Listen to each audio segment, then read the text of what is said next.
Gusto mo rin ba magkaroon ng CCTV na may dual camera? Camera is starting. Please wait. Ito nga yung usong-usong wifi camera ngayon na kahit ikaw lang ay kaya-kaya mo na siyang ikabit. Dual camera na nga to at bukod nga dyan ay pwede mo pa siyang ma-access sa cellphone mo. Kayang-kaya na nga rin ito makapag-record basta lalagyan mo lang siya ng SD card or memory card. Kailangan mo nga lang mag-download ng V380 Pro na app para ma-access mo siya sa online. Gagawa ka nga lang ng account and then i-click mo lang yung add device or search device para ma-add mo na tong CCTV. Wala nga QR code tong CCTV na nasa akin and then ito nga yung gagawin ko. I-click ko lang yung wifi camera and then AP hotspot. And then magko-connect na yan. Hintayin nyo nga lang mag-connect at mas maganda nga itong gamitin lalo na kung meron kayong wifi sa bahay. Ayan guys, so dyan ko siya kinabit. Ayan. Para kitang-kita lahat. Kasi nandito yung namin kotse. Tapos dito yung kasi mga motor. Tapos pati itong aso namin. Nandito para nakikita lahat. Ayan siya. Sinubukan ko nga kung anong itsura ko dito sa CCTV camera at ayan, kitang-kita nyo, sobrang lino ng camera niya, lalo na sa araw. Umaga yan at maulan. Yung isang camera ay sumusunod sa motion, so pag may natatrack siyang gumagalaw, sinusundan niya yun ng tingin. And then yung isa naman is nakatutok lang sa isang pwesto. So depende nga kung saan nyo siya ilalagay. Kaya nga maganda siyang ilagay doon sa pwesto na meron ka mga iniingatang gamit. Gaya nito yung mga sasakyan namin, tapos itong aso namin, and then yung mga lumalabas-pasok din.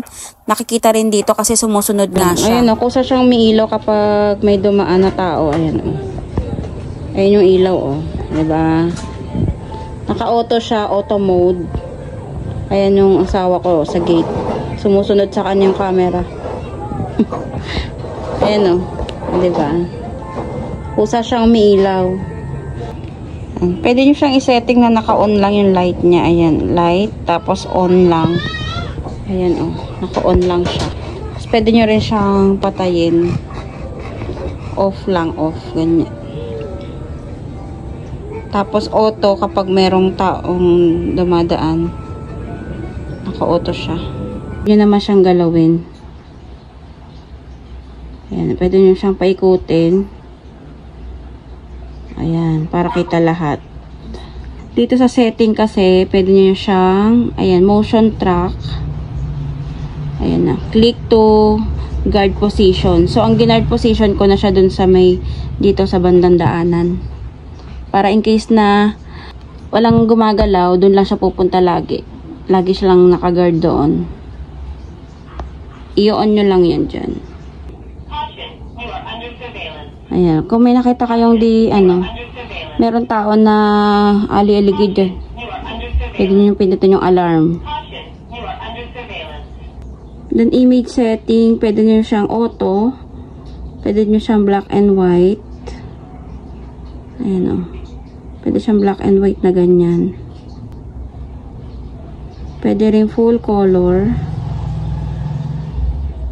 Ayan, may color. Then pwede rin auto.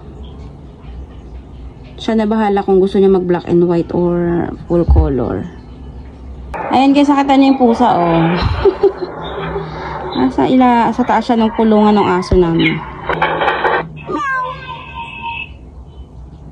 Kung meron kayong SD card, pwede nyo mapanood to ng offline. Ito, click nyo lang tong playback. Tapos punta kayo dito sa micro SD card. Ayan. Ayan. Diyan nyo mapapanood yung mga record. Kapag hindi kayo naka-offline kayo tapos hindi nyo napanood yung pwede nyo siyang iluitin dito. Basta mas kasi maganda kung meron kayong SD card. Ayan. Ayan yung mga na-record dito sa camera kanina. Ayan, yung oras yan. Tapos pwede nyo siyang i-forward. I-usad-usad nyo lang to. Tapos yung mga na-record na yun, pwede nyo yung i-save. Very useful talaga nito lalo na sa panahon ngayon na kailangan talaga natin mag-ingat. Sobrang daling gamitin at very affordable pa kaya ano pang hinihintay mo? Check out mo na yan.